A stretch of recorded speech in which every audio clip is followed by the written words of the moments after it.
नमस्कार, मैं हूं दीपाली राणा। आप देख रहे हैं यो मनी, पर्सनल फाइनेंस से जुड़ा हमारा खास शो जो हर रोज हम लेकर आते हैं ताकि आपको सिखा सके निवेश करना, बता सके निवेश करना कब, कहां, क्यों जरूरी है।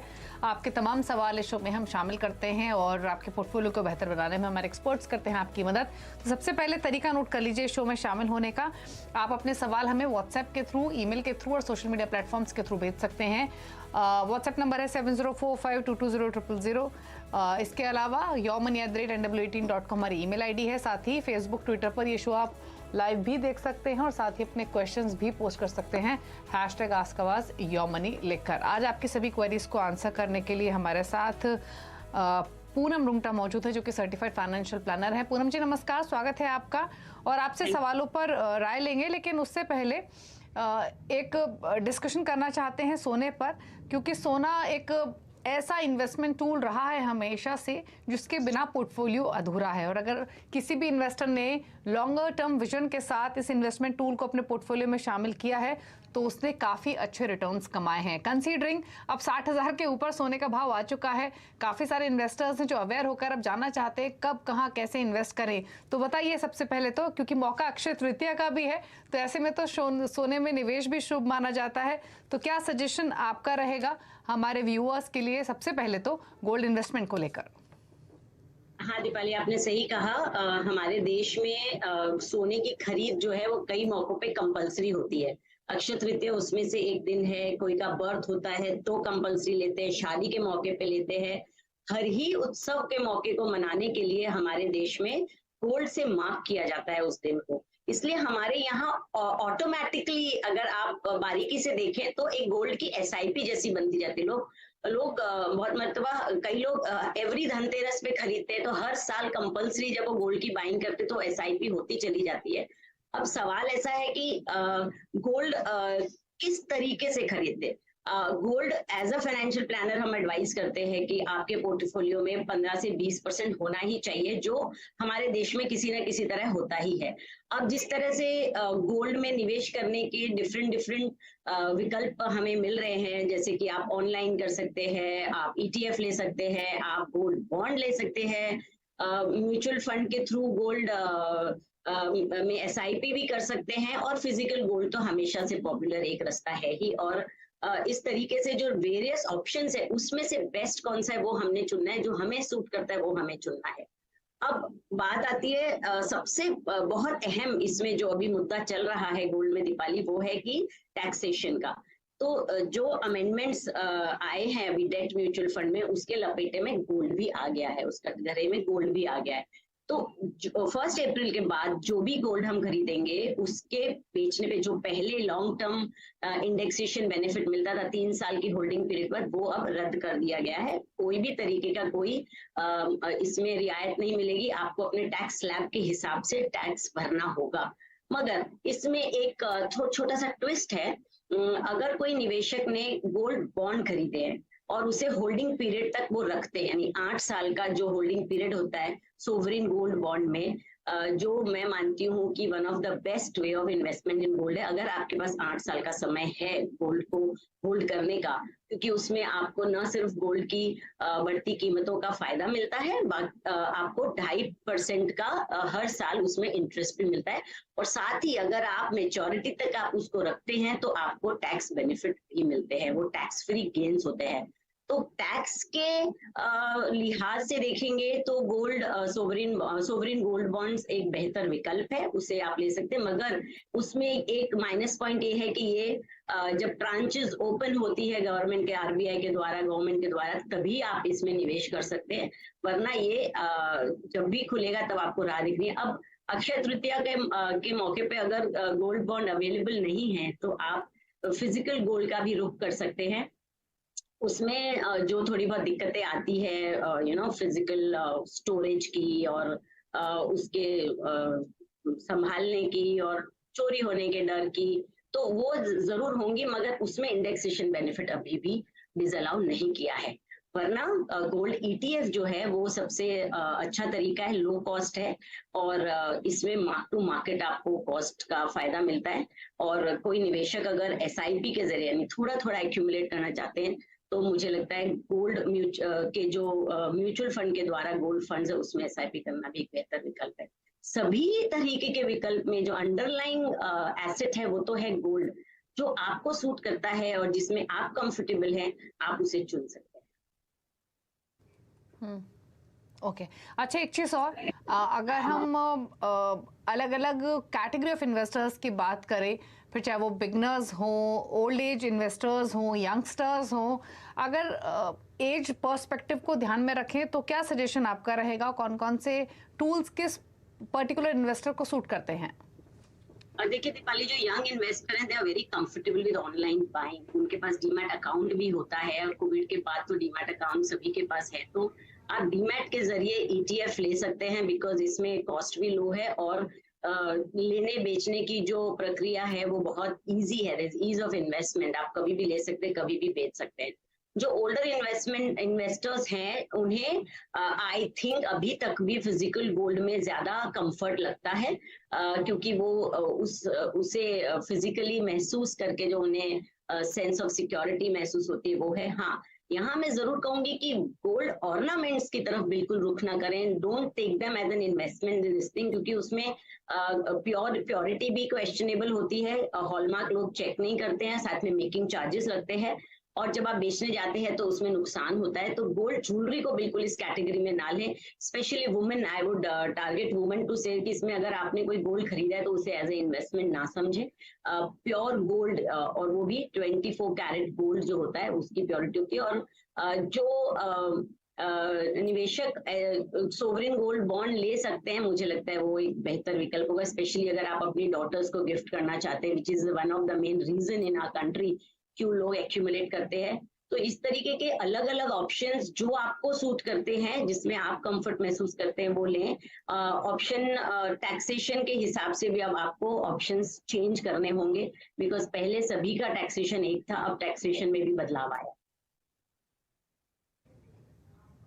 तो पूनम जी, फिर टैक्स के पहलू पर भी अपने सजेशंस दे दीजिए। टैक्स इम्प्लीकेशंस किस तरीके से होती हैं गोल्ड इन्वेस्टमेंट पर?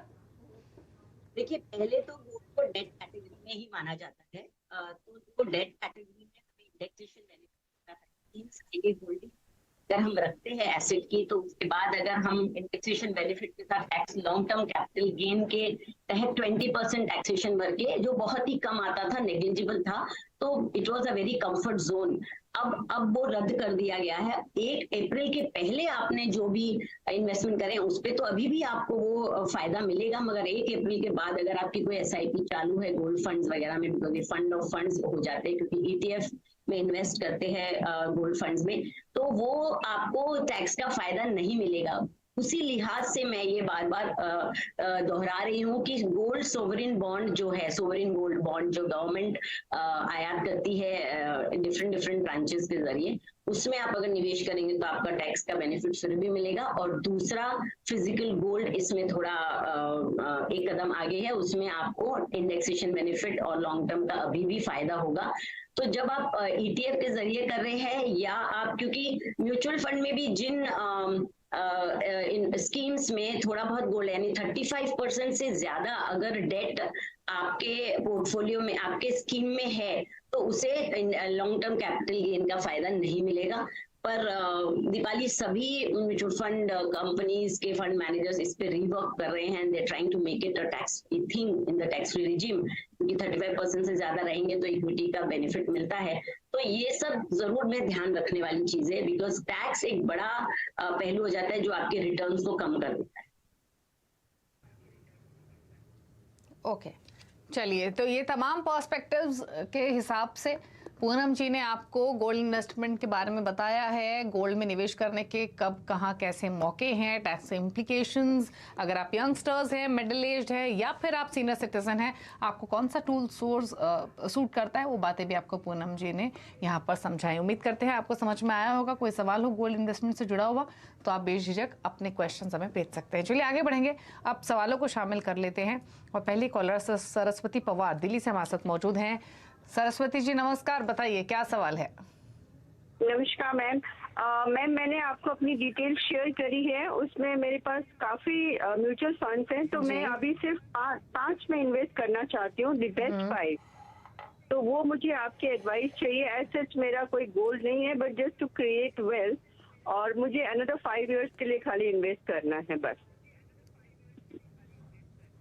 ठीक है, तो नेक्स्ट 5 इयर्स का और होराइजन आप लेके चल रही हैं। और फटाफट से आपका पोर्टफोलियो मैं बता दूं पूनम जी को, जो इनकी SIPs है पहले वो बता देती हूँ। ICICI Pru balanced advantage, Parag Parikh flexi cap, ICICI Pru US blue chip, UTI Nifty 50, ICICI Pru blue chip, यहाँ पर ये 5000 ईच कर रही हैं। बाकी मेरे एसेट इमर्जिंग ब्लू चिप 2500, मेरे एसेट लार्ज कैप में 10,000, कैन रोबो का इमर्जिंग एक्विटीज और HDFC स्मॉल कैप में 7000। तो जो टोटल SIP है इनकी वो 51,500 रुपये महीना की है। फिलहाल पोर्टफोलियो की वैल्यू है 40 लाख और 5 साल का होराइजन और लेके चल रही हैं। 30,000 के SIP बढ़ाना चाहती हैं तो किस में करें? इन्हीं फंड्स में एलोकेट करें, कोई नया फंड रखें। दूसरी बात, ये खुद भी अपने पोर्टफोलियो को छोटा करना चाहती हैं तो टॉप 5 फंड्स कौन से रहे जिनके साथ स्टिक करें। प्लस जो लमसम इन्वेस्टमेंट है वही बता दूं, HDFC गोल्ड फंड में 40,000, मोतियाल ओसवाल नेस्डेक 100 ETF में 74,000 और एक्सिस फ्लेक्सी कैप में 1 लाख। क्या सजेशन आपके? ये जो पूरे पोर्टफोलियो कंसोलिडेशन एक सही रुख रहेगा इनको, मगर जो अभी करंट मौजूदा जो इन्वेस्टमेंट्स है ये जाहिर सी बात है ये अप्रैल 1 के पहले के हैं। तो HDFC गोल्ड फंड में जो लमसम है उसमें आप बने रहें, बिकॉज आप उसमें टैक्स का बेनिफिट अभी भी उठा पाएंगे। जब भी आपको इस निवेश से निकलना होगा तभी आप टैक्स फ्री निकल सकते हैं, इसलिए इसमें इसे छेड़छाड़ ना करें। Same I will say about Motilal Nasdaq also. इससे आपको इंटरनेशनल फंड्स में एक्सपोजर मिल रहा है, बट जहां तक मैं समझती हूँ इसमें काफी फायदा बना चुके होंगे और आगे चल के इसमें, क्योंकि आपका होराइजन 5 साल का ही है, इसलिए हमें 5 साल के लिहाज से सारी प्लानिंग करनी होगी। तो आप you can rework international funds में जो आपका ICICI Pru US blue chip है उसे भी आप बंद कर सकते हैं। कंसोलिडेट करके एक ऐसा हम फंड बनाएं जिसमें मार्केट की वोलेटिलिटी का ज्यादा आपको फर्क ना पड़े, क्योंकि ऑलरेडी एज इज 55 और 5 साल आपका होराइजन है। इसके लिए एक आइडियल पोर्टफोलियो रहेगा कि लार्ज कैप और हाइब्रिड टाइप के फंड्स की तरफ रुख करें। ICICI का blue chip fund, HDFC focus fund जो सिर्फ कम नंबर ऑफ स्क्रिप्ट्स अपने फंड में इंक्लूड करता है, फोकस्ड फंड्स रहते हैं उसमें। पराग पारिक के फ्लेक्सी कैप में आप निवेश आपका है उसे जारी रख सकते हो, उसमें थोड़ी SIP बढ़ा दे, क्योंकि ये एक फंड हाउस है जो मार्केट की चाल देख के इंटरनेशनल एक्सपोजर भी लेता है। तो आपको जो इंटरनेशनल मार्केट की जो एक्सपोजर चाहिए वो इस फंड के थ्रू ही मिल जाएगी। और कोटक बैलेंस एडवांटेज फंड में आप निवेश करें ताकि आपको हाइब्रिड यानी जो डेट का भी आपको फायदा मिले और आपका मार्केट वोलेटिलिटी से आप थोड़े उसमें कवर्ड रहें।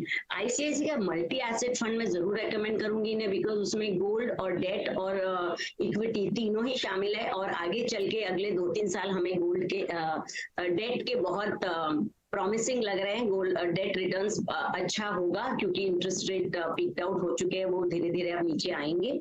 और ये सबको एक फ्लेवर देने के लिए आप कौन का एक्टिव फंड जो है कि एक मल्टी एसेट फंड है उसमें आप निवेश कर सकते हैं, बट ये जरूर ध्यान रखिए कि आपका होराइजन कम है और जो रिटायरमेंट के नीड के हिसाब से आप जो पोर्टफोलियो बना रहे हैं अगले 3 साल के बाद आप रिवर्क करें और प्रॉफिट्स को जरूर बुक करते रहें।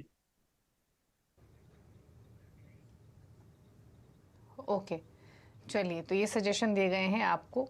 और फिलहाल आप अपने पोर्टफोलियो में इन्वेस्टेड तो रहिए ही। जो चेंजेस आपको सजेस्ट किए गए हैं, एक नया पोर्टफोलियो पूनम जी ने आपको सजेस्ट किया है जिसमें ICICI Pru blue chip, HDFC focus 30, Parag Parikh flexi cap, Kotak balance advantage और ICICI प्रू मल्टी एसेट है। इन सब में 15,000 ईच आप ऐड कर सकते हैं। क्वांट एक्टिव फंड में 6,500 और आप इन्वेस्टेड रहिए। 1.5 करोड़ के आसपास का कॉर्पस आप एक्यूमुलेट कर लेंगे इन 5 इयर्स। चलिए, रुक रहे हैं इसी के साथ एक ब्रेक के लिए। ब्रेक के बाद कुछ और सवालों को शामिल करेंगे शो में। पूनम जी बनी हुई हमारे साथ, जब वापस आते हैं।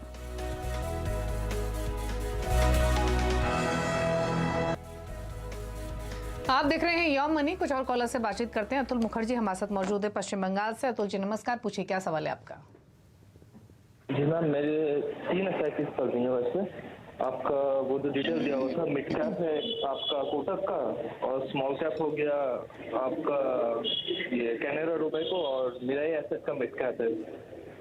इक्वल अमाउंट में तीनों में चल रहा है आपका 51,000 का SIP है। ठीक है, लमसम इन्वेस्टमेंट भी है आपकी, वो हमारे पास डिटेल्स हैं। बस 2 चीजें बताइए, एक तो आपका गोल क्या है और आपके एग्जिस्टिंग पोर्टफोलियो की वैल्यू कितनी है। मैम मेरा टोटल पोर्टफोलियो वैल्यू है नियर अबाउट 20 लाख। और आपका मेरा गोल वही जानना था, मैं 1 से 1.5 करोड़ को उम्मीद कर रहा हूँ 10 साल में, लेकिन मेरा पैसा निकालने में कोई ज़्यादा है नहीं।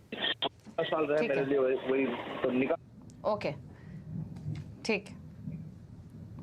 तो 51,000 की इनकी एसआईपी चल रही है। अच्छी बात यह है पूनम जी, 51,000 की एसआईपी के लिए इन्होंने सिर्फ 3 फंड्स को रखा है, ज्यादा क्लटर्ड नहीं है पोर्टफोलियो।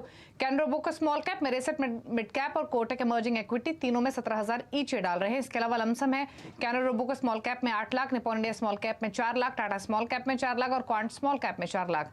इनके जो लमसम पोर्टफोलियो है उसकी वैल्यू है 18 लाख की। जो एसआईपी पोर्टफोलियो उसकी वैल्यू है लगभग 21 लाख, यानी टोटल मिलाकर पोर्टफोलियो वैल्यू इनकी लगभग 40 लाख के आसपास की है। 10 इयर्स में 2 करोड़ का टारगेट। बताइए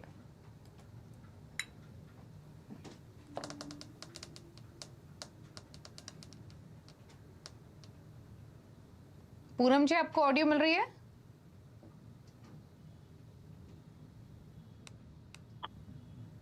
चलिए पूनम जी, अगर आप सुन पा रही हैं तो बताइए अतुल के पोर्टफोलियो पर आपके सजेशंस क्या हैं?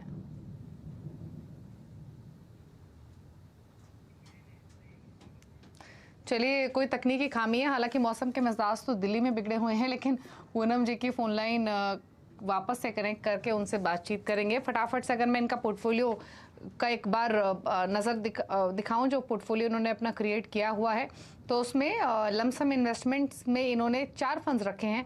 Canara Robeco small cap, Nippon India small cap, in fact सारे ही स्मॉल कैप फंड्स अतुल ने रखे अपने पोर्टफोलियो में लमसम इन्वेस्टमेंट के लिए।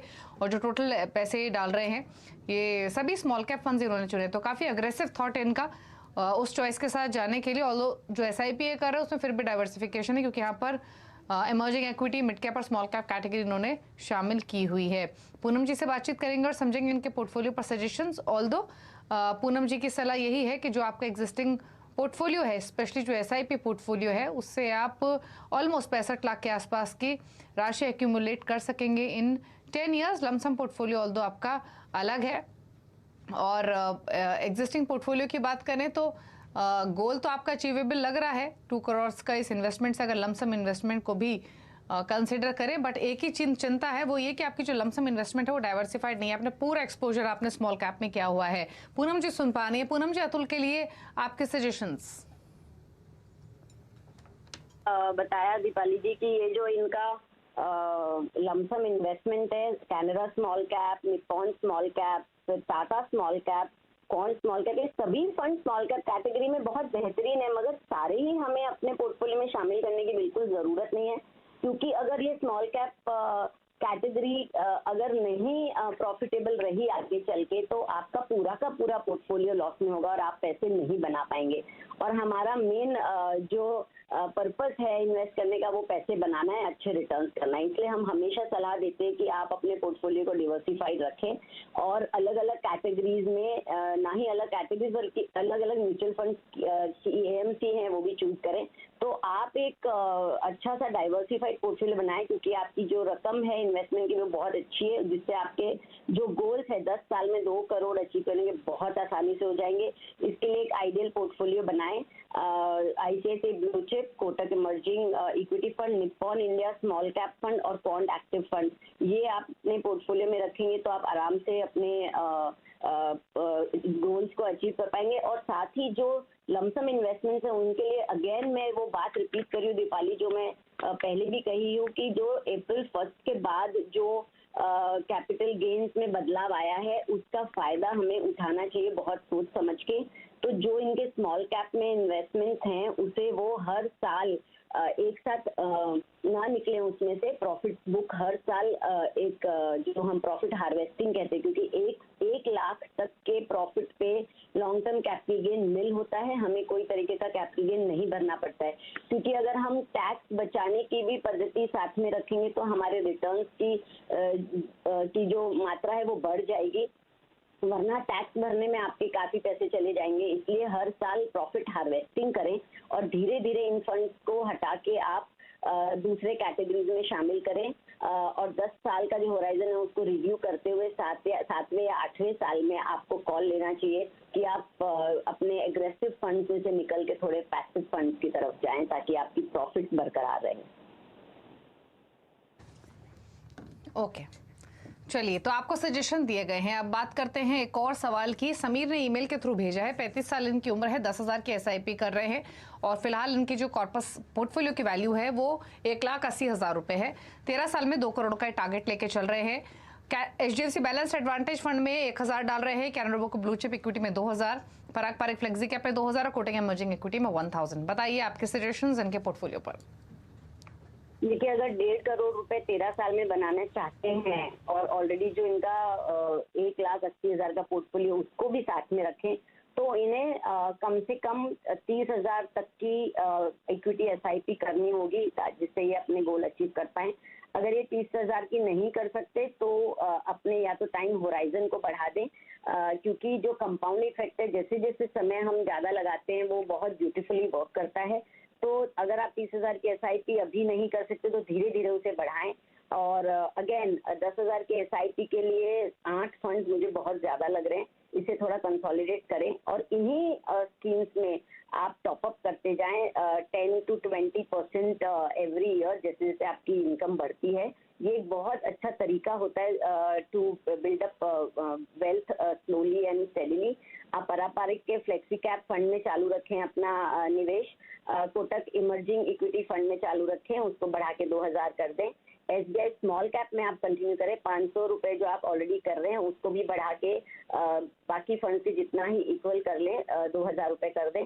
कैनरा बैंक को ब्लू चिप में आप जारी रखें, जो 2,000 के उसे ही चालू रखें और कॉन्ट एक्टिव फंड एक ऐड कर सकते हैं to get a better diversification. और बाकी सभी में आप अपनी SIPs बंद कर दें, पर अभी अगर आप उनमें से रिडम्पशन करेंगे तो आपको एग्जिट लोड और साथ ही आपको टैक्स भी शॉर्ट टर्म कैपिटल का भरना होगा, तो आप उसमें से धीरे धीरे निकलें। अभी फिलहाल के लिए सिर्फ बंद करके छोड़ दें उनको और ये नई स्कीम्स को आप शुरू कर दें and keep monitoring your portfolio. Okay, चलिए, तो ये रहे सजेशंस आपके पोर्टफोलियो पर। चलिए फटाफट से पूनम जी के टॉप 4 फंड पूछ लेते हैं। बताइए पूनम जी, क्या चॉइसेस हैं आपकी? Deepali, like I always say कि फंड तो सभी अच्छे हैं और जो मैं टॉप फंड बताने जा रही हूँ वो एक जनरल स्कीम्स हैं, मगर अगर आपका टाइम होराइजन कम है या अगर आप रिस्क एवर्स हैं तो इस तरीके की बातें हमेशा ध्यान रखें अपने पोर्टफोलियो को चुनने के लिए। But on a general note for a diversified portfolio for a 15-year horizon I would say ICICI blue chip fund, quant active fund, Kotak emerging equity fund और निप्पॉन स्मॉल कैप, ये 4 फंड्स आप अगर अपने portfolio में रखेंगे तो आपका wealth 15 साल में बहुत अच्छा बनेगा। ओके, चलिए, शुक्रिया पूनम जी शो में आने के लिए, अपने व्यूज देने के लिए। इसी के साथ योर मनी में इतना ही। नमस्कार।